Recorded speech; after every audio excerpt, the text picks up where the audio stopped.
இப்போ செவ்வாய் வந்து உதாரணமாக சார் இது மாதிரி ரிஷபத்துக்கு, அதாவது மிருகசீச நட்சத்திரம் 1, 2க்கு 7ல் இருக்குது. எதிர்பாராத திடீர் திருமணம் நடக்கக்கூடிய வாய்ப்பு இருக்குது சார். எப்போ மிருகசீச நட்சத்திரம் 1, 2 போகும் திடீர் திருமணம் நடத்தக்கூடிய வாய்ப்பு இருக்கா? உண்டு. அது மிருகசீச 2ல் எதிர்பாராத திருமணம் நடக்கும். எல்லாருமே இலக்கணத்துக்கு தசாபுத்தியோ அப்படி பார்க்குற முறை தான். இது வந்து ஒரு நம்ம சடங்குகள், சம்பிரதாயங்கள், நம்பிக்கைகள் இப்படி இருக்குது. ஆனால் ஏஆர்பி அச்சய ராசிக்கு தசாபுத்தி பார்த்தோம்னு வச்சுக்கோங்க, சூப்பராக இருக்கும். திருவோண நட்சத்திரத்தில் சந்திர திசையில் பிறந்த ஒருத்தருக்கு இப்போ ராகு திசை நடக்குதுன்னா அவருக்கு கும்ப ராசி ஏஆர்பி ராசியாக போகும். இல்லை எங்கேருந்து நான் போகலாம்ல, அது அவங்க ஜென்ம நட்சத்திரத்துக்கு அடுத்து வரக்கூடிய ராகு.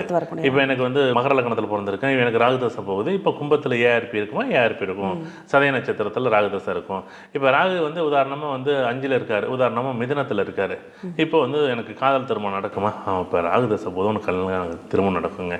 அவ்வளோதான் கான்செப்ட்டு சார். எனக்கு ஏஆர்பி கும்பம், ஏஆர்பின்னா அச்சய ராசி. அச்சய ராசி வந்து கும்பராசி. இப்போ வந்து நான் ராகுதசன் இருக்குது 4ல் இருக்குது சார். எனக்கு வந்து ரிஷபத்தில் ராகு இருக்குது. நான் இடம் வாங்குவானா? இடம் வாங்க முடியும். அதான் நம்மள்ட்ட 2 தசாபத்தியை பார்க்குறோம். எதுக்கு 2 தசாபத்தின்னு? ஏஎல்பிக்கு ஒரு தசாபத்தி, ஏஆர்பிக்கு ஒரு தசாபத்தி.